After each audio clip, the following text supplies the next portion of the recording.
You're listening to the Bathtub Refinishing Podcast. Powered by BathTubGuys Refinishing. We discuss the refinishing industry, interview owners and operators, and give tips to business owners and entrepreneurs. Now, here's your host, Daniel Montalvo. All right. So this is going to be like the last bit of the episode. I might make this one a little bit longer depending on how the conversation goes. But the first couple were like 30-something minutes. So let's do it. This is the meat and bones, though, right here. Yeah. This is what we're going to talk about a lot of things. So Cool. So as far as lead gen goes, this is like the biggest thing that people struggle with. Yes. Yes. And I always break it down, and I've told you guys both this, and I've told other people this, but you gotta remember what kind of leads you want to get, and make sure that the content, the stuff that you're making, that the context fits the platform. Yeah. So, like you're talking about the cabinet guy who does everything on Instagram. Built $1 million empire doing cabinets on Instagram. Yeah. Freaking A. It's all video content. It's all beautifully put together. Nice video content, right? Facebook, you could do a mix of both, but it's mostly video, bro. Because at the end of the day, you're trying to capture people's attention. Yeah. Google is text-based, and it's intent-based, where people are intentionally looking to find something. Whereas Instagram is like, they scroll past it, and they're like, oh, shit, that could be done. Maybe I want to do that. Now, the benefits to it, depending on what it is, right? Intent-based search is like they're searching for it. But you typically have a customer that's a little bit more educated. Because they know cabinet refinishing exists, you probably weren't the one that told them it existed. Yep. Now, when you're the person who tells somebody that something exists, it's easier to sell them. Yep. Either higher price or just close the fucking job. Because they learned it from you. They're scrolling past and they see you refinishing cabinets and they start following you. And after a month, they're like, damn, bro, Carlos really killing it. Maybe I should call Carlos. Mm-hmm. And you tell him it's going to cost 10 grand to do this kitchen. They're a lot more likely to say, fuck it, I'm going to go with Carlos than the next guy. Because you showed them it existed. So that's the way to think about ads, lead generation, everybody out there. Context matters. You're not going to put a fucking written post on Facebook and get people to buy your shit. It's not happening. Yeah. You need to make content based off the context of the platform. If you're on TikTok, it's all video and trends. Use trendy audios. Do those kinds of things. It works. Gets you some fucking leads. And if you want a very social media focused approach, do it in your local area with like a little tiny controlled radius in an area. Start like that and slowly start expanding. But what you want to do basically is you want to make, this is the way I've done Facebook and as in a successful manner. You make a piece of content that educates people on awareness. This exists, guys. You make a second piece of content showing off the fucking solution, right? The problem and the solution. This is the problem that most people have. This is the solution. And you retarget those same people. So you're going to target the same area and the same people, same audience. Hey, this is the problem, or this is a thing that exists. This is the problem that people who use this service have, and this is what solves it. And the last thing is asking them to buy. You don't say, hey, buy this thing now. You say, hey, like we're running a special. Hey, put your contact information in here now if you want to find out more, blah, blah, blah. That's how you do those kinds of content marketing things from everything that I've gathered and with some success. Like, I remember I tested, remember I was telling you, I tested like 5 different ad variations on Facebook and I was having some pretty good results with it. I spent like $98 and I got like 6 jobs out of it. That's beautiful. But there's a lot more work that goes into it than throwing up a Google ad. But remember, Google ads are harder because people already are educated. Google, because they know bathtub refinishing exists. They know cabinet refinishing They're calling exists. Multiple people also. Exactly. And they're reading reviews and all this shit. But if you're the fucking guy who tells them, hey, this is a whole new world for you, and let me fucking show you what it's about, and you retarget to them, they're gonna buy from you and they're gonna have less questions. You already answered everything. Yeah. Now it's just a question of, do I need this or not? And if they say yes, closing that's going to be easier. My experience with intent-based searching, like, so when you get the Google ad leads, they're typically, you already know what they're reaching out for, right? So they're intent-based. So they looked up bathtub refinishing, they found you, it's clear and cut. Facebook, Instagram, there's a lot of awareness that you have to, a lot of legwork in generating the sale. It is attention. Yeah. You're trying to get attention. They're asking questions. So now your process, your sales process is a little bit longer with your social media sales. Yep. Because they're stumbled upon you. So now you're not only like, okay, now you have to explain yourself, right? When it comes to like an intent-based lead, you don't have to explain yourself as much as you just need to get them the general information on cost, processes, and scheduling. That's just something to consider on your approach. Is if you go through the social media aspect, you're going to be doing a lot more legwork during the sale process. But from my experience, and the fruitfulness is is different because the people, and you've said this with some of the leads you've gotten from BathTubGuys, is that a lot of them sit on a quote longer. So they're pre-planning because they already know they want to get the tub refinished. Remember, it's not just context on the platform; it's context of how they're thinking about what they're searching. Right? They're thinking about it because they already know it exists. I mean, they have some sort of prior knowledge. Either somebody told them it existed, told them what to anticipate as far as pricing. So you're combating those things. They already have prejudice in their head about what to expect. Whereas when you get a lead that is willing to play ball with you from social media, typically you can get a little bit more out of them because you're giving them more information and you're the one introducing them to this thing. Yeah. So, I have a question for you, Danny, that I know everybody's thinking about. And it's because I still think about this, is when before you went full admin, right? Like where you kind of have, you were more involved in the operations still, getting material, running material, doing this, doing that.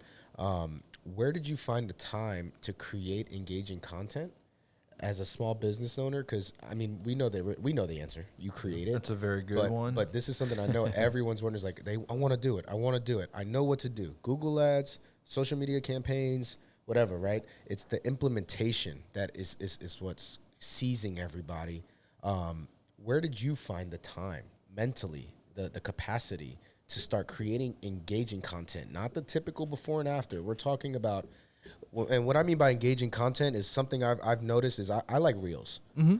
Reels are great, but it has to be attention grabbing and it has to be to the point. So a long ass reel showing all this whole process is not engaging. People are on a 3 to 4 second attention span. So you have to like psychologically understand people when you're marketing. And Danny's done a good job at that, of creating snippets, the sound bites from our podcast, all these things. Yeah, like how did you develop the understanding of the sales psychology for the consumer? So for me, that comes from what I look for in content, right? If I see something that's boring, I'm just like, I'm not going to do that, right? So I want to provide the same things that I like. So the odds are there's people who like kind of things that you like, right? Yeah. So when I'm looking at other people's content to try to get inspired, I'm like, well, I really like how they did that breakdown, that voiceover. So I implement that. Yeah. That new trend that's going around end of the year, like the year recap thing. Yeah. I saw that and I was like, you know what? I could fucking do that. I gotta do that too. And so I'm looking at it to what's grabbing my attention. How are they starting these videos, right? You know, you want a hook. It's like when you were writing an essay in fucking middle school, bro. The teacher's like, where the fuck is the hook at? Yeah. You need that shit for that. I mean, for TikToks, for social media reels, you need that. Yeah. So let me use an example. That video that I made about, this is how we made $800 in less than 2 hours worth of work. Yeah. That automatically is grabbing the person that I want to see that video. We're like, wait a minute, what? They're like, how the fuck do you do that? Yeah. Right? Yeah. And so, like, when I'm planning out a piece of content like that, especially a reel, I'm looking at what would entertain me if I was scrolling through it.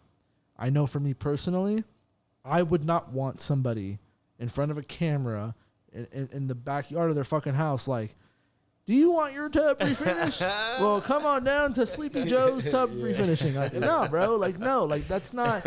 But we want we want to be engaged. We want the attention. You know, we want people's attention. So you just have to get that attention. Now, as far as where I find the time and where I found the time, I'm going to tell you what I did when we started. That one's a more important one for me. Yeah. So, because I agree, it's to me it's mental gymnastics. Oh yeah, it is. I'm not going to lie to you. So like, this is kind of what I urge people to do. You need to either do one of two things. You need to either have a day where you're like, I'm going to make 7 pieces of content, one for every day of the week. Ooh, I You're already in your creative space. Just fucking do it. And something that everybody needs to fucking know, my man Gary Vee be talking about this, and I fucking agree, because the only way you're going to get really good at content is by making content. Exactly. So don't be afraid to make bad content. Yeah. Some of it might suck. I think that's what holds everybody back. People start thinking about what other people are going to think about what they're saying. Yeah. Before Marissa became the Permaglaze of Texas fucking big fucking person on TikTok and Instagram, she did not like to post content. Yeah. And when we were talking about on her podcast, when we did a podcast with her, and one of the first things I told her was like, well, one of your best viewed reels is you just cleaning a gun. She's like, yeah, I'm not sure, whatever. She's like, I'm not sure what people will think. And I told her, I'm like, look, you really should. Fuck what people think. She's a woman in a male-dominated industry. Oh, she's already gonna get exactly, and then on top of that, she's good at what she does. Yeah. So and then that's even better. And now she makes content like it's nothing. She's always been doing it. Yeah, but you have to start. So she's technically an influencer. That's what she is. Yeah, she really is like a bathtub influencer. Yeah, she is, and like. And her content is good and entertaining. She knows how to grab people's attention. But in the beginning, it wasn't like that. She was still getting views, but it's not like how she gets now. She also adds confrontation. Yeah. Which is like, What do you mean? Like, so she'll discuss the bad. Yeah. Like, if she went through a problem with a client, Yep. she'll air that shit out. Yep. On social media. So, like, a lot of people will hesitate towards that, including myself. In the beginning, I was, like, worried to, even on the podcast, to talk some shit. Yep. But then you really learn real quick that, like, that's engaging. Yep. I'm gonna do all these things. Yeah. 2024, I'm gonna be doing. Bro, and so her content is like she makes content for the customer. Yep. She makes content for the refinisher, and she makes content for the fucking asshole for who creation, the asshole that fucked her over or whatever, or even like when someone DMs her on some stupid shit and tries to tell her she posts it up. Yeah, she'll talk about it. I fucking love her already. I respect it. Yeah, but that's again, what do you find entertaining? If she finds that shit entertaining, that's the content she should be making, because you're going to be good at it if you like it. Yeah. Again, so you actually simplified it. You just said, just do what you like. Exactly. Which is great. We all have different, like, I'm sure there's things you do that you like, things that you look for that you like. There's things I know I look for that I like, you know.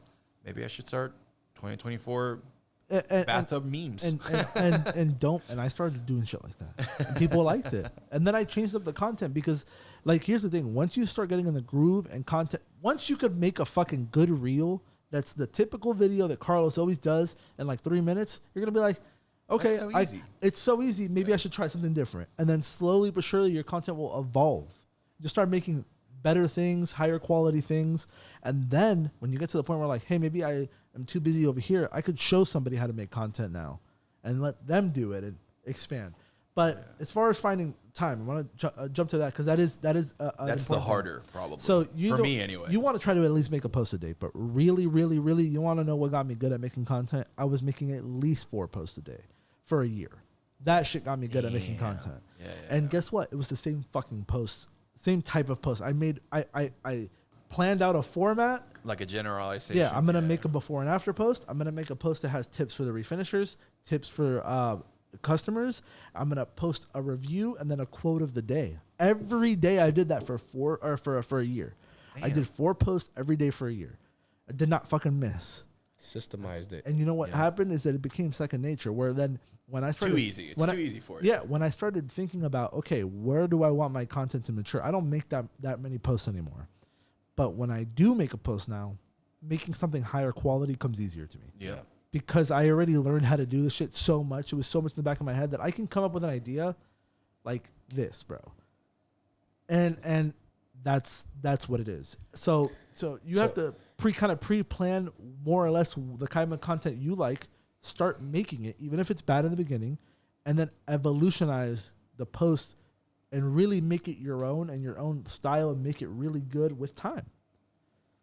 And don't freeze because of lack of concept. Yep. Which is something that I struggled with in the beginning. It wasn't even the actual development, because I talked to Danny about this. Like, I can develop content. I've done it for personal use, for the business. It was always lack of originality, like an original concept. So you'll grab the phone, right, and you'll start looking through your photos and getting like, okay, where am I going to begin with this? And if you're not a creative in nature, so that's going to be difficult, right? In which most refinishers aren't. creative in nature. They're ops guys, right? They're working with their hands every day. Yep. So how I went about it was just show off. Yeah. Instead of like, if you're really stuck on like the strategy of content creation, which is something I was struggling with, because I would talk to Danny, I'm like, we need a strategy. Like, what's my strategy? How am I? And you're thinking too deep into it. Yep. Just show your shit off. Yep. And then that's how because I don't have a lot of time still. I'm still heavily involved in ops to manage my team because we're a young refinishing company. My guys don't have years and years of experience. So I'm still there really like guiding and making sure shit's going smooth. So time is of the essence for me. So I stopped spending so much time dwelling that I didn't have the recipe for success and just started just showing off what I am doing. And what I'm doing at the moment right now is painting this fucking kitchen. Yep. So like I'll just record myself doing the shit I'm already doing and then putting some trending audio behind it, and boom, now you have content. And don't be afraid to repurpose content. If it's a kitchen you did a year ago, you have new followers who haven't seen it. Yeah, exactly. So what you want to do is maybe get that kitchen post again, repost it, or take the audio out, do a voiceover. Hey, there's a kitchen I did about a year ago, blah, blah, blah. This is what we're doing. This is what we could do for you. Like, you have to get crafty. Somebody who repurposes content like crazy is Danny from Alliance, bro. Yeah. They're crazy with it, but they have such a backlog of content that they just, sometimes they don't have anything new. They just repost old stuff, and it feels fresh because you haven't seen it in forever. Yep. I mean, you run the same carpet cleaning commercial on you'll see the same carpet cleaning commercial 20 times in a day if you watch TV all day. That is true. You know what I mean? It's the same shit. It's the same shit. Yeah. Yep. And at the end of the day, that's funny. That's very true. You're competing for that attention, bro. Yep. And it doesn't matter how you get it. The content doesn't matter. What matters is repetitiveness. It's exactly what it is. The more eyeballs on you, the better. You know, and it's so funny. I have like a million years worth of, like, I'm talking since before trends and all this shit, videos of me. I put a camera and me prepping by myself an entire fucking kitchen, like literal videos of it. That's and I something that I am good at is recording angles, all that shit. Something I'm bad at is putting it together. But I have, like, and you've seen it because I've sent you shit. I'll have like every fucking angle you can think of. I'm sure you've considered it. Have you considered hiring someone to develop the content? I have. It's a hard trigger to pull, right? Because you're not sure if the it's gonna pay. The investment's gonna have its return. Here's my biggest hang up on it, and why I still haven't done it, and why I think a lot of people don't pull the trigger. You don't know your style yet. You don't know until you develop your own style. Yeah, you don't know what works. Yeah. How are you gonna pay some? It's like, okay, you pay someone to do a tub. You know the system. Yeah. You know, this is how we do the tub, and this tub makes us money. How are you going to tell someone to make Instagram posts for you if none of them have been successful yet? Because the first thing they're going to ask is like, okay, well, what's your idea? Yeah. And you're like, well, that's the whole reason I'm fucking hiring you. Exactly. So you still have to have the original concept. Exactly. And so, yeah, right. That's pretty much why. The only people who know your product as good as you is you. Yeah. So, again, bro, it doesn't have to be the most flashy thing in the fucking planet. Just start getting content out there. Start doing it, yeah. And stop being afraid, basically. And like I said, bro, 4 pieces of content every day for a year. I got so fucking good at it that it just came second nature. And I myself was like, I'm going to kind of change up the content. And a lot of things have evolutionized. The way I used to do clips before manually to where, like, now I just have an AI program do it. It's cool. Nice. And things like that, I've evolutionized it to the point where, like, I kind of always have something I can post. Yeah. But that's the secret, bro. It's just do it a bunch. Well, you know what helps a shit ton? And that's something that I was just thinking about right now when you said it. You were talking about that you posted 4 things in a day. Yeah. Every day. Yeah. Dude, there's Facebook, there's Facebook, Twitter, there's Instagram, and then there's TikTok. Just post one in every single one of them every fucking day. It's the same one on every platform. I post all 4 on every platform every day. Yeah. And yeah, it's annoying. It was annoying. Like, yeah, I have to upload it here, then upload it there, then upload it there, then upload it there. Yeah, it's annoying as shit. It's funny. It's funny how the internet and the way marketing works now, you've kind of added an additional must need in order to run a business now. Because, like, you need content. Without it, you aren't shit. Well, it doesn't matter how good you are. Well, here's the thing, man. We've added something that honestly has helped millions of people. Because there was a time, not too long ago, where the only place to see commercials with content Was just TV. was TV or hear a radio jingle. Yeah. And that is reserved for the people with the deep ass fucking pockets. Yep.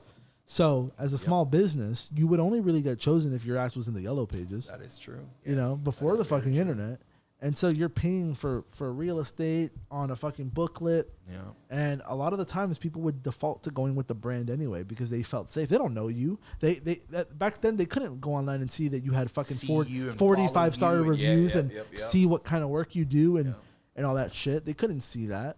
So a lot of them just assume that, all right, well, I'm going to go with the company even though it's more because, you know, they're running a commercial. They're legit. Also, if you're a business owner and you're not daily feeding your brain with the science of sales, you're failing, bro. You're failing. Like, there's a lot of books, there's a lot of audiobooks out there that it can become redundant, it can become repetitive, but it's like training. You're training your brain to understand the concept of sales. Well, if everybody's saying the same thing, then maybe you should follow it. Maybe you should fucking do it. Because there's a rhythm to it. Yeah. You know, like I'm sure you've read plenty of entrepreneurship books and sales books, and the way the rhythm always goes is, one, you have to have superior customer service. Yep. Right from the beginning, you're selling an experience rather than just a service or product. If you're going to be on the top of your game, then the second thing is after the experience, you have to have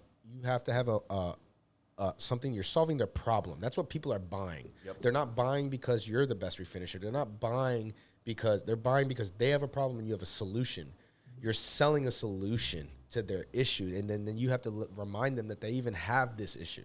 That's where the content creation comes in. So you're scrolling through Instagram. You're not thinking of your tub until you saw that tub. Until you saw that dirty ass tub real quick. You're reminding them of their problem, and then you're also proposing a solution. So it's if you're not studying the art of sales, you're not going to be successful. Yeah. That is very freaking true. So feed the brain. You know, that's our job as a boss.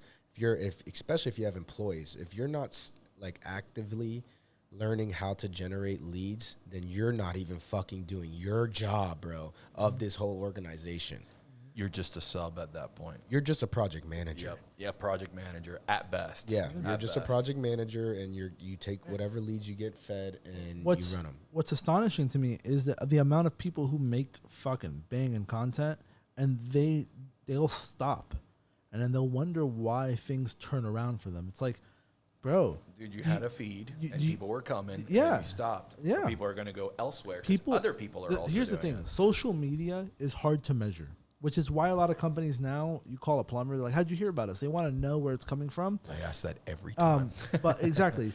Every time. But it's hard to measure because a video might get seen 100,000 times and you might never get a call from one of those people. Yeah. But you might.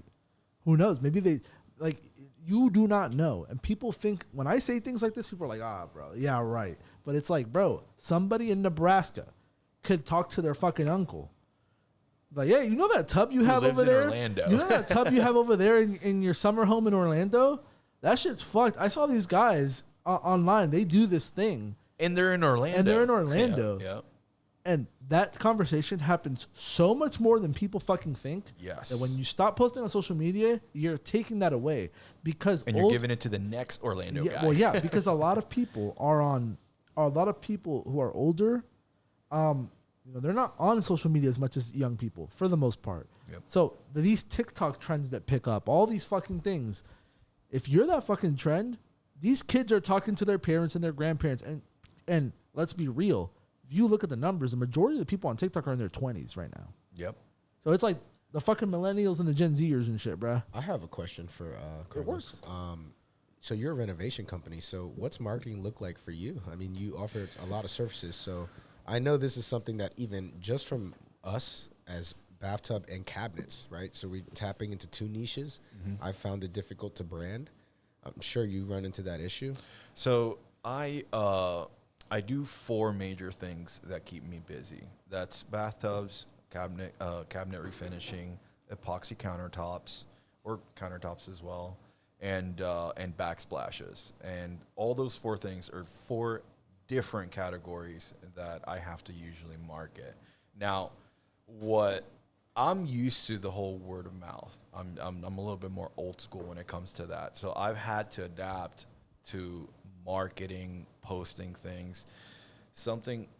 You'll go to my Instagram. My Instagram is actually pretty good as far as the content.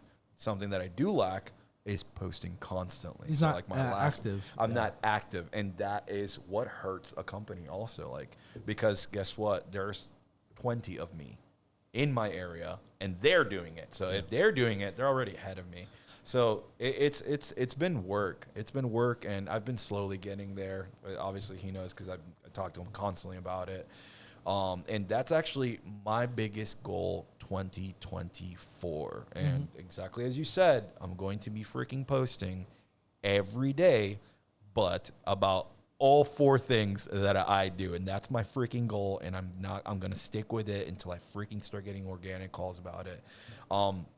I used to actually have Home Advisor, dude. And believe it or not, despite everything you ever heard, up until recently, Home Advisor was making me $100,000 plus every year. And lazily, by the way, because I wasn't hungry. I just wanted to be busy and at least wanted to make money. Imagine grinding. Imagine grinding. Which is what this year's 2024. That's what it's going to be about. It's going to be all about. Let me put all the things that I know I can do that I know that I didn't want to do. Let me just go ahead and do it. And you know what I like? You know what I like about that strategy for you? Because remember, you came the other day talking about ads. Google ads, remember, it's intent based, right? Yeah. Harder to get a grasp because there's so many people competing for that attention. And paying more for it. And paying more for it. But if you do content about epoxy, they're going to know A King's Renovation does epoxy because that video is the context about epoxy. Oh, yeah. The counter video or the cabinet video. Oh, yeah. That's the context about cabinets. But to fit, we do cabinets, epoxy, tubs, tiles, in remodels. One in one ad is so hard. That's too much. And then with today's, but here's the alternative, right? The alternative would be, okay, I do all these services, so I have to run a campaign for each thing. You want to talk about spending money? Woo. You're gonna fucking spend money. It's bro. almost like having 4 companies into one. Exactly. If you really think about it. Have you considered taking a niche approach? Like just one? Yeah. So yes, the reason I'm asking that is because he does tubs, we're trying. You do cabinets, I do epoxy and backsplashes, which is countertops. Yeah, that could work very fucking well. Well, like it's easier to market, right? So like I do bathtubs, cabinets, counters. I do all of them. But that's kind of why we partnered with our companies. Is our strategy is to develop 2 independent brands, but we use our same labor force. So it's still managing multiple companies, but like the struggle of trying to market so many niches is hard. You alleviate the too muchness that's going on. Yeah, I've thought about that after having conversations with him about that. And it's exactly as you said, is exactly what he said. Is there one part of your business that you love the most? Epoxy and backsplashes. There's such good money in epoxy. There's not a lot of competition here. Yeah, and I'm gonna tell you right now, it's so fucking fun.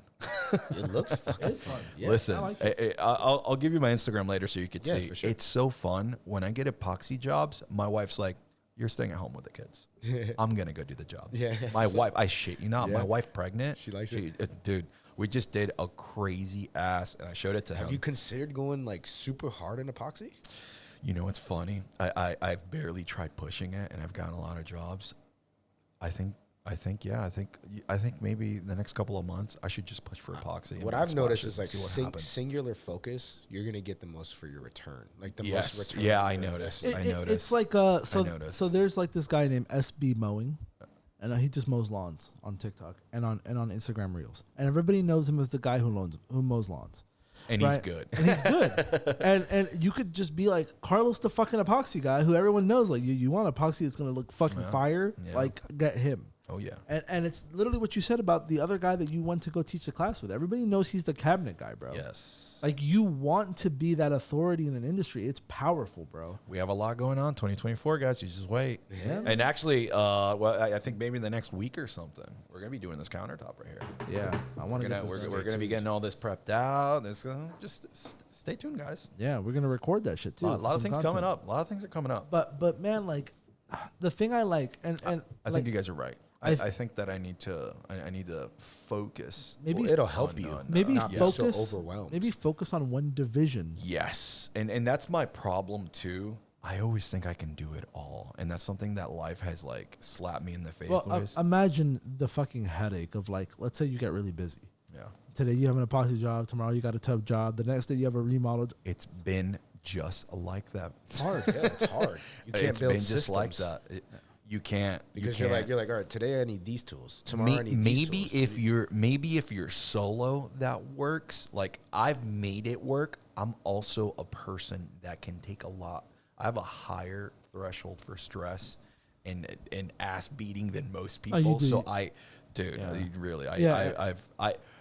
trauma builds good things. Also, it gives you some bad ones, but trauma has helped me to tough you out. So like, I will go through shit that most people cannot go through, including stress. Like I have a high stress. That's why people are like, "Oh my God, you have 4 kids, dude? What the hell? I have 1," and I'm like, "That's easy. It's not that hard." Bro, and you know what the thing is about the epoxy thing too? Let's be real. Is It's like beautiful. you could do like it's amazing. It looks amazing. Yeah, it's I'll send you my Instagram so you could see it, dude. if I knew how to do it, I would target it for sure. Not only do I know how to do it, my wife knows how to do it. That's what I love. Like my wife literally knows how to freaking do it. There you Like, go. You got a $600,000 company right there, just the 2 of you doing epoxy and she's work? good. She's freaking. There's no reason why you shouldn't pursue it. And if you wanted to focus on one thing, the epoxy would be an easy thing to focus on for you because you like it. And it's the funnest. Exactly. And once you get that thing rolling, yep. then all right, now this year I'm going to focus on this. That thing is doing well. We're going to keep on pushing it, but we're going to push this too. Bro, that's how you start. Dude, and it's exactly like you said, because locally, there's a lot of guys that do the same things we're doing, and then what we're doing is we're literally competing for the attention. Yep. There's not a lot of guys doing epoxy around here, and the ones that aren't, I'm not impressed. No. I'm really not. And I've done several jobs that I was searched out for because there's not a lot of people doing epoxy In Orlando, and they needed shit fixed. And I was and me being the MacGyver that I am, because I'm super MacGyver. I don't leave until I make sure that this works.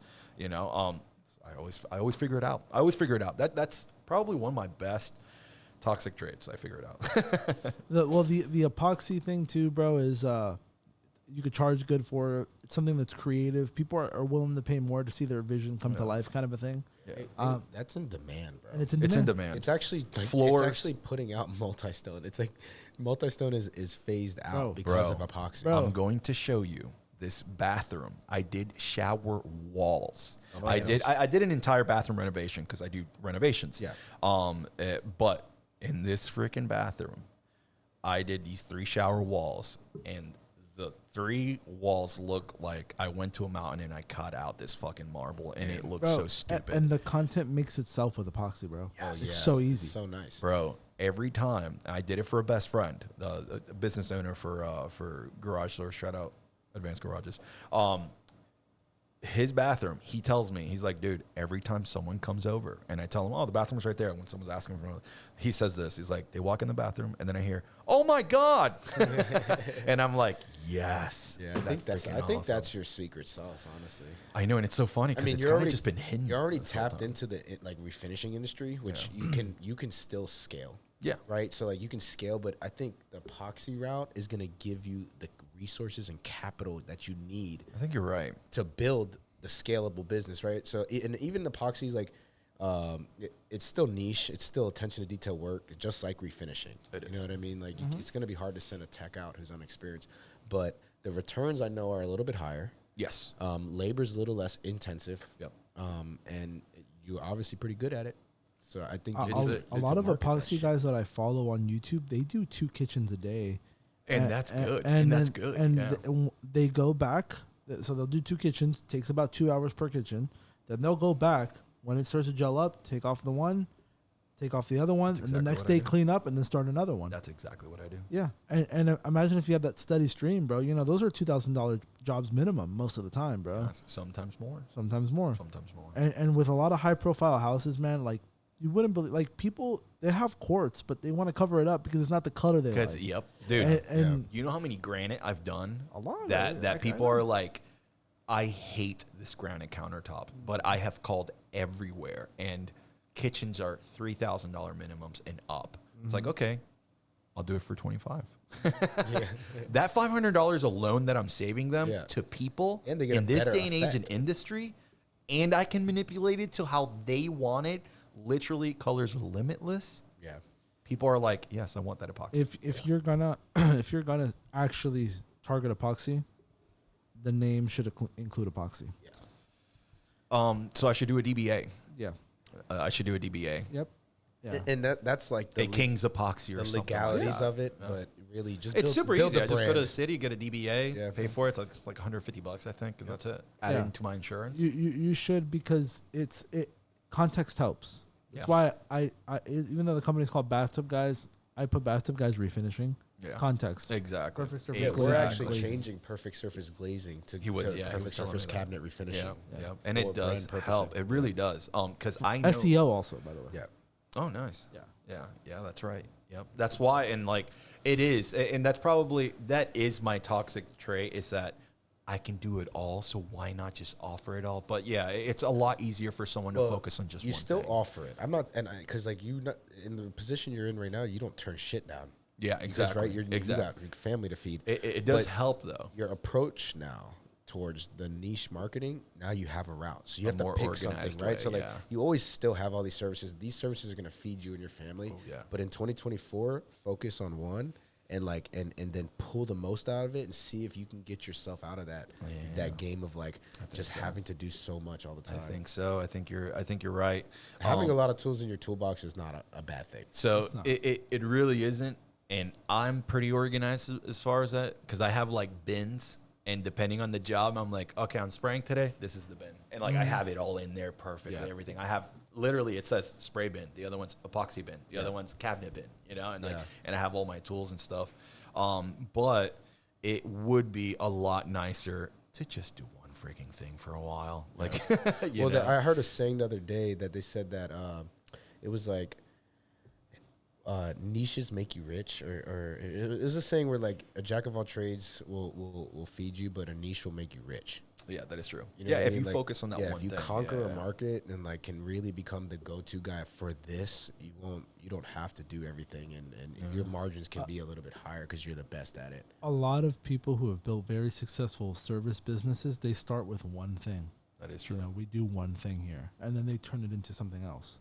So, like, locally, you see, like, Frank Gay's, like, a big plumber in Orlando. Yeah. And now he's plumbing, And now HVAC, blah, blah, blah. They do restoration now, Yep, like, they do. for after disasters and shit. Yeah. Like, this is how things start. Danny over at Alliance started with tubs. Now he's doing renovations. Yeah. So it's like there's routes to get there. One of the things I wanted to discuss also was about how everybody's year went. Like, reflecting back on 2023, you know, it's the 30th of December today. Like, money-wise, did it hit expectation? Did it surpass it? What are we looking forward to next year? Money-wise, for me, didn't go as planned. Okay. Which is why I know 2024, like, there's no ifs, ands, or buts. It's be. It's grind mode. Now, I will admit, last year, this whole past year, I told you guys a little bit before we got in here, it was more of a personal thing for me in my life than anything. And I conquered myself, which is not a lot of people can do that. So with conquering myself, next is business. Like, so 2024 is literally like I built a website this year, you know, and the website is pretty freaking good. I put a lot of time and effort into it. It's not like some cheap ass website. Like I every single page, my wife and I would be up till 2-3 in the freaking. My wife is my partner, obviously. We would be up to 2-3 in the mornings. We'd do page, and then we'd be like, no, we don't want it like this, and then we'd redo it all over again. We put a lot of thought into it, and I think it's gonna pay off.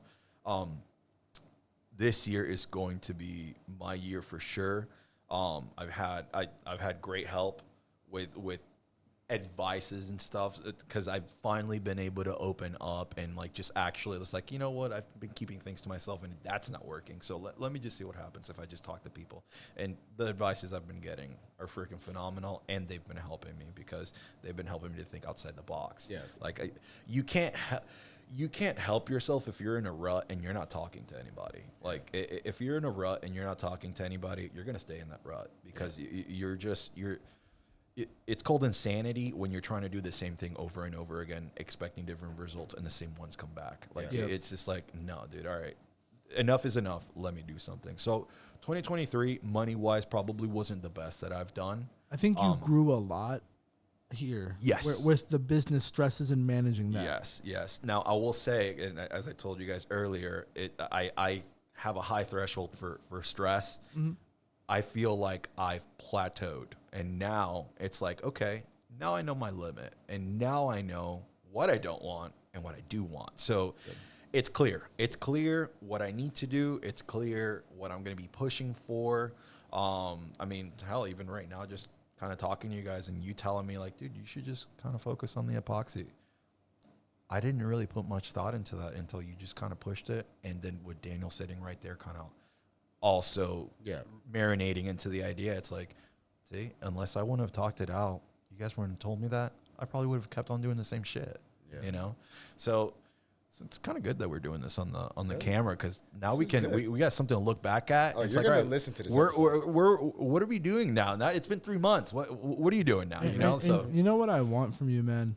Like I want you to implement these things, keep on doing them, and grow. And I want you to share them for the people on here, bro. Oh yeah. Like if we could make it a regular thing. Oh yeah. Where like once every couple weeks or every month you pop in and give a fucking update. Oh yeah.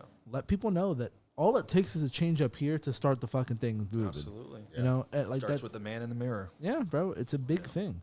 So I know the money situation, whatever, but the growth mentally, bro, is invaluable because that's what gets you on the right mindset to go and do what you have to do. That's why you'll have raised brat millionaires that lose their millionaires while poor people grind to become millionaires. Like it's all mental. It's all mentality.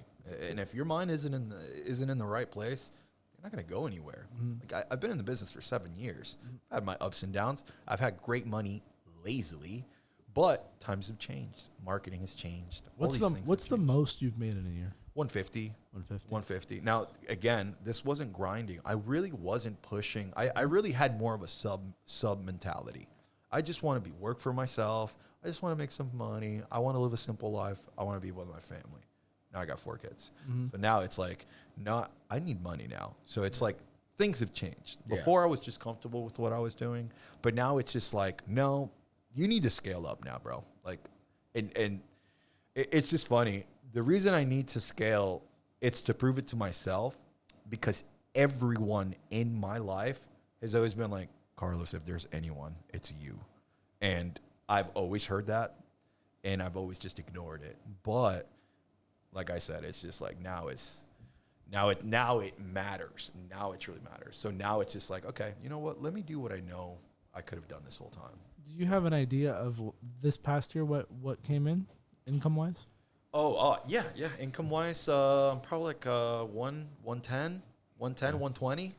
Okay. Maybe a little bit more. So not a huge drop off, but obviously the expenses have changed.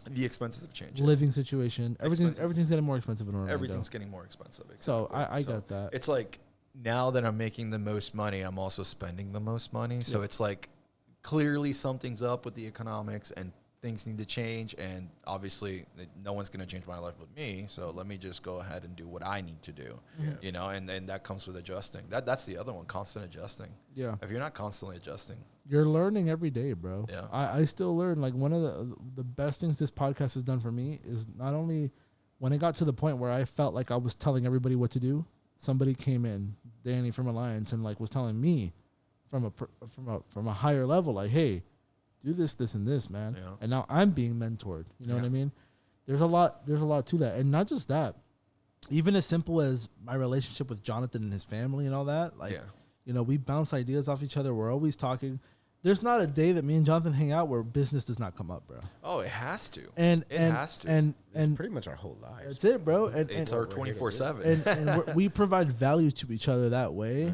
And like, we're better off because of it. A lot of the things I've implemented things because he's told me. Like Jobber was his idea. He was using it before me. I was doing shit. You know, like things like that. Jobber's great. Yeah, and so like it's like it doesn't matter as long as you open those lines of communication and talk to people and shit Dude, will work out. exactly as I was saying, man. Like, you need to be around like-minded individuals because you never know. You never know about the idea that you gave me that I didn't think of, and I'm like, oh my god, you just changed my life, and we're about to become a fucking millionaire because of that. Like, you know, it's just if you stick to yourself, you're not gonna hear things that you need to hear. And constructive criticism and being like, yo, like that's fucking up. Why don't you do this? Exactly. You also need to, bro. The good ideas need to be heard just as much as the critiques. You need to be criticized by like-minded individuals, whether you like what you're hearing or not.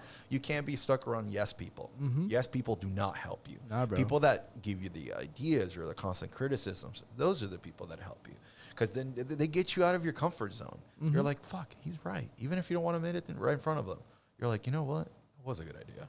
Like, I am going to try that, you know? You better fucking thank them if they help you guys. Like, if that idea helps you, let them know. So throw them a bone. Jonathan, how about you? So as far as this year, goals that were met, the money expectation, where it was versus where it ended up, goals for next year.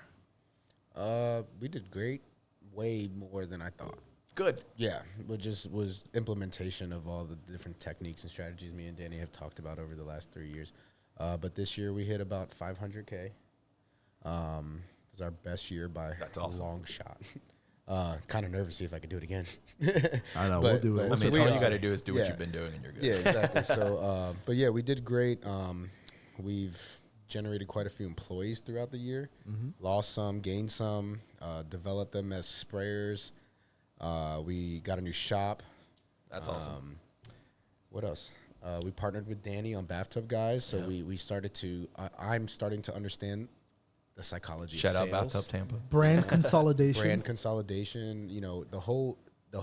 I went from. That's what I'm excited to get into. I'm in the process of transitioning from owner operator to owner. Yeah. You know what I mean? Like exactly what you're going through was I was in the field every single day, and I'm still really in the field a lot. I might not necessarily be spraying, but I'm oversighting. I'm making sure that you're at least making sure things are. We're going to be successful. Right. Yeah, and if I'm not letting some fucking employee take us down. Your quality you know what I mean? matters, and that's actually super badass. So like, it is a grind. Like you know, I work hard, really hard every single day. There's no days off over here. Even on the weekends, like after this, I need to create some content because like we need to get back at it.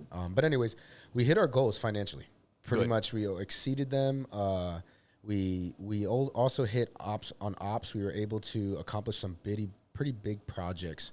We took on Sheraton this year, which was a 600 plus headboard refinish. That contract was our biggest contract yet. We hit that was at 175K. So that was a big chunk, of our revenue. And then we also doubled up on our residential revenue throughout the year. We were able to maintain a kitchen cabinet operation, a full bathtub operation, and we were able to get another work truck. Good things. What else, Danny? Good things all around. Yeah. Just I don't know. Just jobbing, man. I mean, we've only been in business 3 years. Yeah. So that's beautiful. Yeah. Side That's note, beautiful. The cigar operation. Oh yeah, we started another business. That shit's going our well. family started a cigar lounge in our town in Zephyr Hills. We're like a little side town off of Tampa. So if, we have 2 businesses now as a family. Shout out cigars. Yeah, and we didn't do Puerto Rico this year. Did we do any projects for you this year? In the beginning of the year, you did the Jacksonville. Yeah, so we hotel. knocked out a hotel, a Holiday Inn in Jacksonville. Nice. We hit 90 tubs in about a week over there. You did the little project over in Sebring. Oh yeah, we did an assisted living community in Sebring, Florida. So we traveled, and that's another thing that we learned is like, okay, to take projects out of your region and to like how to pay guys per diem. Traveling works. I personally learned how to fund projects, like learning how to leverage credit to utilize it in a business, right? So we're not taking loans out to buy fucking Ferraris and shit. We're taking big loans out and we're running projects with other people's money. Reinvesting. I'm sure that helps a lot. Yeah, something I've learned how to do this year that will continue to help me because I'm the guy. I started this business with $5,000. Yeah. I left the military and I came with $5,000 in my savings and I bought a kit and started spraying, and we pretty much leveraged credit and capital gain through big projects That's to awesome. develop a business, and that's where we're at today. That's gonna help your tax situation Yep. too. Remember, loans aren't taxable. Really? No. So if That's you awesome. if you are like, hey, I'm gonna get taxed, and you take out like let's say a $30,000 loan, that $30K is not taxable plus the interest you pay on it. Wow. So that's actually the And the way we did it's it, a write off. so Yes. Like the interest and everything. Everything. Damn, that's do you good. use Jobber? Only through BathTubGuys. Okay, so the way I did it, just for everybody who's out there, because like I'm a small fry, we weren't bringing in large amounts of revenue to justify large loans be given to our small business, and they're not just handing these loans out. So how we did it was we were averaging about 100 to maybe 150,000 a year through transactions through Jobber, and that's when they gave me my first working capital loan offer, and so I took the working capital loan. Wait, and through Jobber? Through Yes. Jobber. Whoa. So now you're not even dealing with like going to a financial institution and trying to give them a spiel on why they should lend you money. I'm getting Jobber tomorrow. Your numbers are talking for you. yeah. Right. Yeah. And They're just so- looking at it themselves. Yeah, they just look at it and they're like, this is what we're offering you. This guy's they great for this. Yeah, bro, they yeah. offered me fucking, I think the first one was like 10K. And I was like, oh shit, I could use that. So I took the 10K out. I used it, and I used it for a project that I wouldn't have been able to afford. I think it was the Sebring project. I used the 10K to pay all my guys per diems and salaries because it was the first project that I needed to survive a net 30 payout on. Exactly. Yeah, and I was like, how the fuck am I going to survive a net 30 Paying payout everybody if I'm and paying stuff. everybody? I'm going to fucking suck up all my capital, go Yeah. broke, and then, you know what I mean? So it just happened to work out where I was able to fund the project, pay all my guys out, wait on the net 30, then I got paid, and then they took a 20% gross, like a revenue, 20% off the top of your revenue that you process through Jobber. Okay. And it's a fixed rate too. So like, you know exactly what you're paying to acquire the loan versus a loan that's based off of an interest. You know what I mean? Paying interest, occurring interest. So it worked well for me. I've done it a second time now this year, and it got us through. The loan actually helped us get through a phase we're going through right now where we took on this door project in a Golden Oaks neighborhood. Yeah. Where I actually made a mistake. I underbid it. I under fucking estimated how long it was going to take. It got to a point where I was starting to lose money to finish this project, and I was able to get another loan, and it helped solve cash flow issues. So we were able to finish the project, pay our guys, and then nothing skipped a beat. So if you're in a cash flow situation, it can get dangerous taking loans, but if you're a disciplined person and you have a strategy, you know, you can leverage credit to help your business. And Jobber loans, it takes that 20% and it pays the loan down. So let's say Automatically. you get $1,000 job, they'll give you your 800. They'll take that 200 and they'll pay the loan down for you. That So you is don't- so so you don't- damn convenient. You don't have to worry about any. There's no variable interest; it's fixed interest. Yeah. So like and then it just Shout out Jobber. it auto pays it. Yeah. Pretty much. Yep. Which is such a big benefit. And it's good too, like even if you're not trying to fund a project, it's good to have capital. yeah. So like if you don't have capital, Yeah. take the loan and sit on the capital. Yeah, that's what I do. And then allow your invoices to pay it. And it doesn't matter if it's in their account or in your account. You'd rather have it in your account. Well, Yeah. one of the reasons I did it was because of the tax benefit. Because even though, the first offer they sent me was a long time ago. I didn't take it. I think it was like $30K or something. This last time they sent me an offer, it says expired January 3rd. It was for $49,000. I was like, the interest. It either goes away or you take it Well, right yeah, now. the interest rate was like 12% or something. I was like, okay, that's a little steep. But then I was thinking about it. And I was like, look, that $8,000 that I'm paying back to the loan is saving me $56,000 in taxes. Yeah. When you put it like that, Why wouldn't you take it? get Jobber. Well, I'd rather have the $49K in my fucking pocket than give it to the fucking IRS, The bro. IRS, Yeah. Like that's what a lot of people don't understand. Shout bro. out big government. Strategic investments, bro. Yeah. Like buying vehicles, financing them, paying the more expensive insurance. Like, yeah, a lot of people do that shit. People are like, "Oh, that's irresponsible. You could just buy it cash." It's like, well, then, but you can't. It's coming out deduct of your it, bro. Yeah, exactly. And it's coming out of your pocket. Exactly. And then and so like the You should loan, dig deep into that actually. yeah, the whole loan thing Yeah. helped a lot. Yeah. So like it helped with the tax situation because we bought a vehicle again and did that whole thing, and we have deductions because obviously businesses when you're operating there's highs and lows and shit. But the extra loan is not taxable. That's cash flow that I have that honestly, like, it's keeping me from paying taxes that I took out $49,000 loan. Exactly. It's pretty good. It's a good deal. Yeah, you just have to have discipline. You just have to have discipline. Don't fucking spend it. Yeah, bro. If you Good have, thing is, look, this is my rule of thumb. If you're ever gonna take out a loan like that, a quarter of it goes to whatever the fuck you need to invest in, and the rest of it keep it. Now, if whatever you invest in makes you a shit ton more money, then touch another quarter of it. But make sure 2/3 of the loan are still there, just in case shit hits the fan. exactly. That's it. Yeah, Exactly. Damn, dude, that's a good one. I'm gonna drop her tomorrow.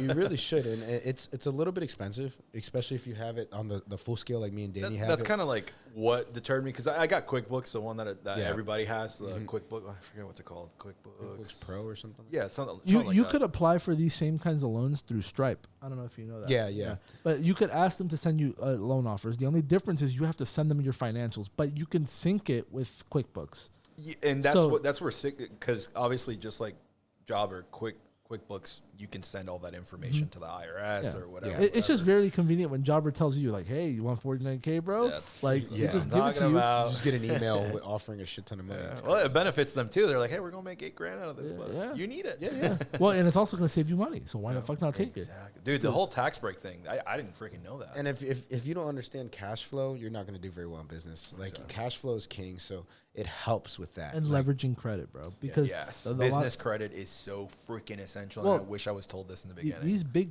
CEOs, bro. Why do you think Jeff Bezos doesn't get taxed? He didn't get taxed because on paper, his salary is $1 a year. Everything else is stock options. Yeah.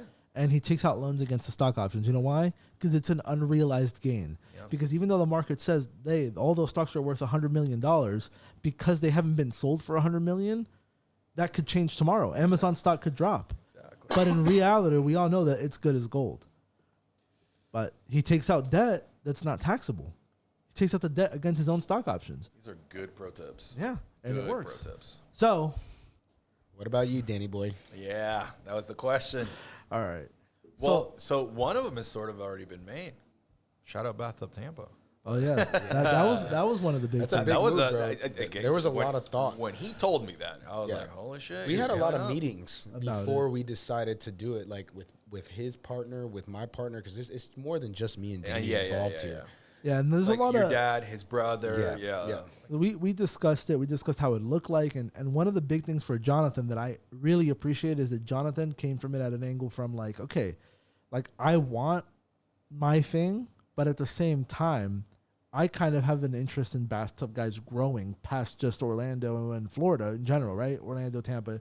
Like we're thinking about future franchising opportunities, you know. I told you, do one in Miami and do one in Jacksonville, bro. Yeah. Start out with Florida and then out. So we these are all things we've thought about, and one of the things that made it an easy decision for me when he said like, "Hey, we're kind of thinking about this. What do you think about it?" is that he respects the brand, like if it was his own. He doesn't exactly. I do the same thing, which you know that, and that's why you like to have me around. And I know that that's why you like to have me around. Well, here's the thing. When I saw it the first time was we did this Puerto Rico project. Yeah. I didn't know Jonathan from a hole in a fucking wall, bro. Yeah. They delivered. Yeah. That was 93 jet conversions in 3 weeks. Those jet conversions, bro, you want to talk about Bondo? Yeah. I depleted the Puerto Rican Bondo fucking supply, bro. Yeah, that was a lot of Bondo. We were gallons going through and gallons and gallons of Bondo. I think we were going through like 7 gallons a day of Bondo. Oh my god. It was crazy. And it was a big project. But I told Jonathan from the beginning, bro, like you hook it up, bro, like we're gonna continue. We're going places. Yeah. Because the first week where I was there, I was like helping them with shit. The other 2 weeks I was like, bro, I'm paying you to manage this shit. Let's get it done. And they took reins of the project. They built systems. They were problem solving. These are things that I like. He's going over there barely knowing me and having enough respect to not just do the job and barely scrape it by, but to like do the fucking job at high quality, address the hotel's concerns, and also like, you know, build systems to make the shit more efficient than it could have been, right? Like, or than it was when we first started. Like, systems in place. He had one of his guys going around to just knock out jets and put in the anchoring system for the Bondo, which is like, you know, he had this guy was flying through 17. He saw that this was a strength for this guy, and was like, bro, just keep on going down the line. You know, this was saving you guys hours a day. Yeah. And awesome. and you know, he put the 2 best guys on Bondo, and he was like, fuck this. This is too important. I'll just spray them all. Yeah. You know. So you spread them all? Yeah, pretty much. There was a handful that Ralph sprayed, but most of them were him. Oh, Ralph went too. Yeah. Shout out Ralph. Yeah. It was. I saw the respect there before I even really knew him, and then from there, you know, like just our conversations, you know, we're always talking about work, and we always have this mutual respect for each other's companies. When he asked me about it, I was like, yeah, bro, it's a no-brainer, bro. Like, I know that you will take care of this thing as if it was your own. Exactly. Just by the way he represented. And we actually subbed some projects to him and shit like that too. So, you know, that happened. Then, as far as projects go, this year was pretty good. We finished the Delta project, which was like $168,000. It was Nice. 522 tubs and shit like that. That project we lost money on. I talk about that because we hired too many people. Ooh. So it was kind of a shit situation. Out of that project, I think we ended up, like, we lost a lot of money, but we didn't go in the negative. We kind of like profited like 6,000 or some shit. Yeah. But for a project that took 6 months, that's not great. Yeah. The project didn't lose me the money. It was my managing lost me money. I remember you telling me that it was a little over. As far as the sprayers, it was a little overpaid over. them. Yeah, okay. And I overpaid unskilled labor, and I kept them working with us, even though they were unskilled, while paying them while the project was on hiatus sometimes. So that's not the project's fault, because if I only had them working at Delta, it would have worked out. It would have worked out, yeah. But I was putting them to go to residential, sending 2 or 3 guys to jobs that didn't need to happen. Yeah. And so it fucked me over a little bit. I see. That's fine, though. We did a little stable suites hotel. It was like 80-something units. That was fine. We did a lot of leaky tiki stuff this year. Earlier in the year, bro, we were there like almost every day. Leaky tiki. You know, that slowed down because Leaky Tiki finally completed their full merger with Hilton. So Hilton bought all of Diamond Resorts. Wow. And Leaky Tiki was one of the last ones to oblige, because they have like 6 different HOAs.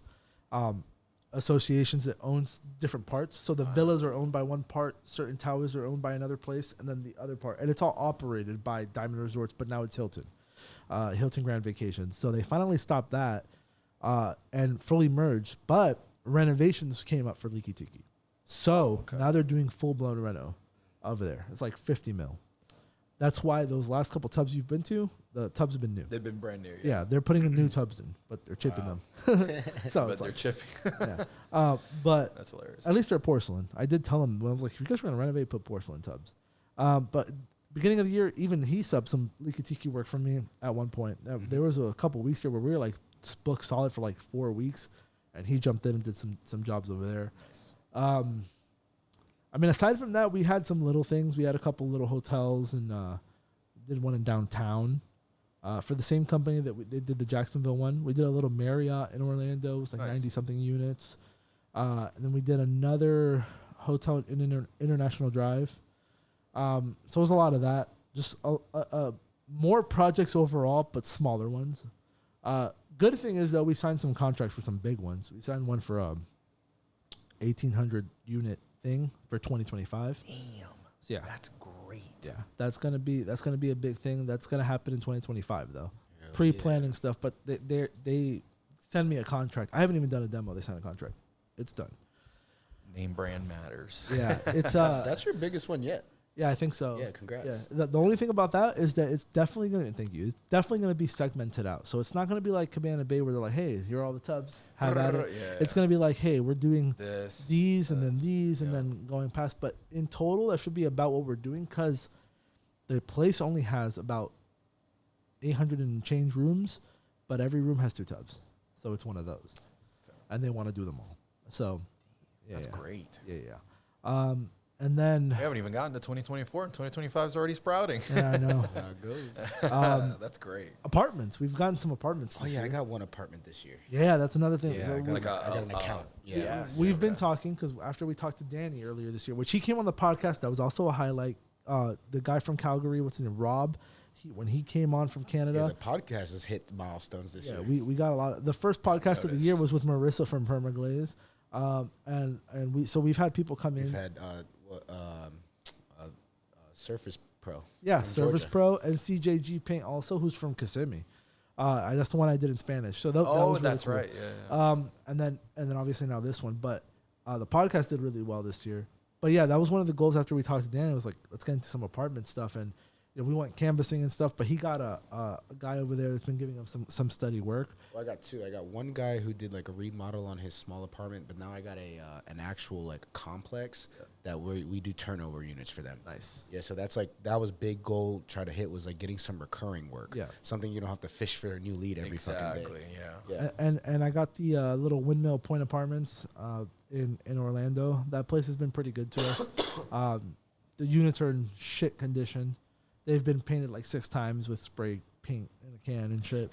Terrible. But, it's good work, and like it keeps the guys busy. And then aside from that, bro, just a lot of residential. This year might have been one of the biggest years of residential we've had. In residential alone, we made $700,000. And then Marketing works. total for the year was around 1.2. Let's go. Last year was what?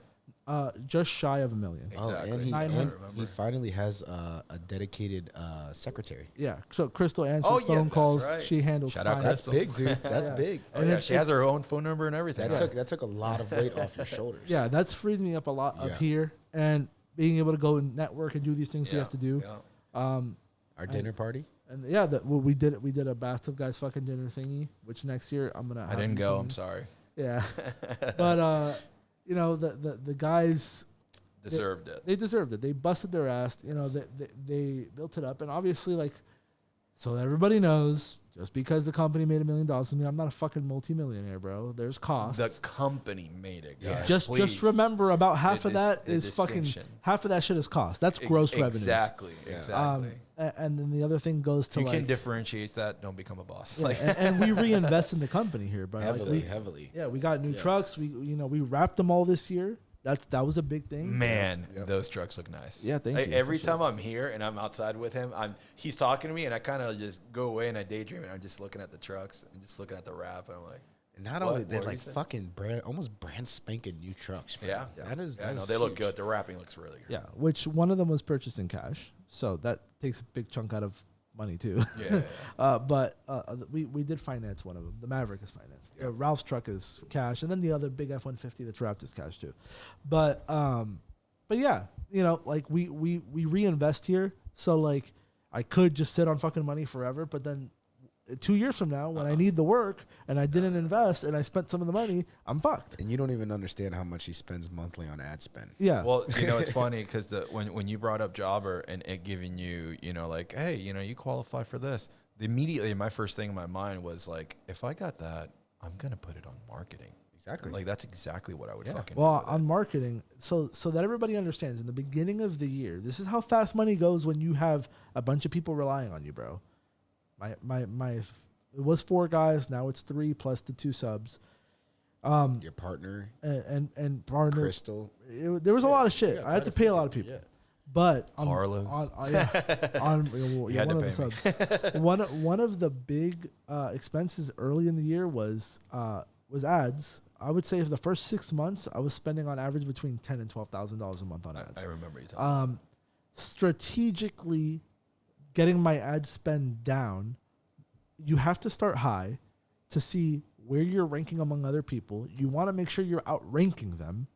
Then you want to take a step back and slowly start to take money down until you're still outranking them, but not spending as much to outrank them. It takes time to learn that kind of a thing, and it takes money. Don't tell them all your secrets. Yeah, well, I don't give a fuck. No, I'm kidding. I'm kidding. Bro, most people don't have fucking 10K. So let them try. kidding, I'm They're not going to catch up. But But yeah, and also I just feel like I'm good with managing money and stuff like that. And we did make a lot of deals. A lot of things that I, switched up this year from normal is that I was a little bit less anal about getting the exact price that I want to get, and more like a little bit. I was coming at it from a little bit more. Yeah, for the customer. Like, hey, man, you want $50 off? Get $50 off. I'd rather keep you fucking busy, keep the guys busy, and even though it might be a little bit less, it's better than not having anything. Exactly. And I feel like we've been killing the fucking competition with that. Right now, we are almost booked solid until mid-January. That's beautiful. And it's been this wheeling and dealing mentality of like, we're not going to lowball ourselves, but I know that where I could be and still break a fucking profit because of the amount of people we have here that are working every day and what they can produce. So if I need to do it tough for $400, it's going to get done. I'm not going to let the guy next door get it. Yep. And guess what? I can go lower than that. I've done the numbers. So I've done some job costing. I'm not going to tell exactly what it is, but I can go. I could undercut motherfuckers and still break a profit. Yeah, absolutely. So that's something. But yeah, overall, the year's been pretty fucking good. Big goal for fucking next year for us is to get some more commercial stuff reoccurring. Now that Leaky Tiki's renovating, that's fine. I fully anticipate 3-4 years they're going to start needing tubs regularly again. Yeah. And we're going to be there. Not everything has been renovated, so there's going to be some time there where we can get some stuff in. But getting some more apartment stuff, multifamily is like a big goal for us. And just for my own vanity, I want to get another fucking fat-ass project. Yeah. I'm going to seek it out, and whatever it needs to be done, whether I need to sub part of it with him and you or whatever, it'll get fucking done. Oh, that shit's get done. But I want, there was a lot of things on both sides from Cabana Bay to us, from us to them, that did not work out right. And I need that fucking redemption arc, bro. Okay. What would you say was like kind of something bad that happened that next time you're going to make sure it's not going to happen? Oh, it was just, I gave him too much leeway. Okay. So we were talking about before about how hotels don't listen. Strict it. Yeah, I let them kind of like off the hook on like the first 40 rooms warranties that they voided by using the wrong cleaners, and I cleaned them for free, and then it turned into now I'm fucking fixing everything on the house because I fixed them for free and it didn't come out of their pocket. It just kind of set up this weird precedent where they're just going to come fix it regardless. So they just kept calling. They kept saying everything was a warranty call, and I wasn't enforcing it out of fear of losing the project. And guess what? They ended up hiring somebody to do almost the rest of it. We did about 800 rooms, and they hired someone else to do the rest. Did they really? Yeah. Damn. And so it doesn't, again, back to the whole, it doesn't pay to be the fucking nice guy. It does not. It does because at the end of the day, if I would have been like, hey, now the tubs are $800 a unit because you didn't listen to us, and that wasn't written in the terms of the contract, would they pay me that $800? No. But why am I going to break the terms of my contract and fix shit for them for free? Out of fear of losing the project? Now we see. Doesn't matter what you do. They're going to go find someone else anyway. Yeah. At the end of the day, like he said, it's cutthroat, bro. That's what it is. So I need that fucking redemption. And I need the opportunity to, hey, this issue happened last time. I'm not going to let it happen again. And be more proactive about things. And also make sure that when we go into these projects and we tell them, like, hey, we're going to do 10 a day, it's not going to be like we're barely skating by 10. It's going to be like we fucking take those 10 tubs, and by 4 p.m., bro, we're out, bro. They're done. Like, we're doing it the most efficient, highest quality possible, and really fucking just do it, bro. It's almost like you need to teach classes to do bathtubs. Well, that's the one thing we've discussed. We just talked about that. Yeah, we've been talking. So that's one thing. That's shout out 2024. I want to do that. I want to also teach some people some stuff about the business aspect of things. Yep. But yeah, man. Yeah, we're pretty much looking to develop a course. Yeah, and well, I have him working on a curriculum for it. Yep. Yeah, I'm proud of it. He could teach, bro. He's good at showing, and I think epoxy. That's another thing. A friend, cabinet refinishing. Let's do it. Let's do it. We got multiple things that 2024. Well, we'll leave it there, and we'll come back to this topic. Yeah, but it's been a good year, bro. A lot of good stuff with the beginning of the year was a little weird, but I almost got killed and all that, But motherfuckers was about to do shit. It wasn't none of it. They got their ass. They got their ass. But it's okay. But aside from that, bro, it's been good, bro. I'm just happy another year where we're still going strong. We did better than the last, and that's the fucking goal. We want to continue on that trajectory. Smoked a lot of cigars this year. Yeah, that's another thing. I'm surprised we didn't today. I thought we were going to. I brought my lungs. I brought my lungs. Let's go smoke after this. Let's go. You want to go? I'm down. All right. We could go do that. But yeah, man, Happy New Year, everybody. Happy Yes, New sir. Year's. I want everyone to have Happy a New fucking Year's. great 2023 is year. at an end, and we're bringing 2024 in heavy, bro. We survived another year. Yeah, for real. Another year, we're here. Next year's an election year. Should be interesting. I don't want to know what November 4th is going to be like next year. Well, by that time we should, we'll see. But all of our goals should be met by that. I was just going to say, at least I'll hit that 500K by at least then. And if you really want to hit that 500K, I'll follow hit that that epoxy shit, bro. Trust me. I You think- get I think 2-3 do it. guys doing it for you, and you just manage it. You will hit the 500K. The margins in that shit are so good. yeah. Oh, yeah. And yeah. Bro, I'm 2024 is happy. going to be exciting. I'm We have a lot of good visions going on. We have a lot of great ideas that's happening. I feel like we have a good table right now. No pun intended. Oh, we're gonna use this for some content. So, Yeah. but anyway, everybody who's been listening to this point, thank you guys. Thank you, Carlos, for coming through. Shout I out you appreciate guys. it, man. You already know. And let's do this again, man. Yep, absolutely. All right, man. Let's end it here. You've been listening to the Bathtub Refinishing Podcast. If you liked what you heard, be sure to keep up with the Bathtub Guys on YouTube, Facebook, and Instagram, or visit BathTubGuys.com for more. Thanks for listening, and we'll see you next time. Been excited.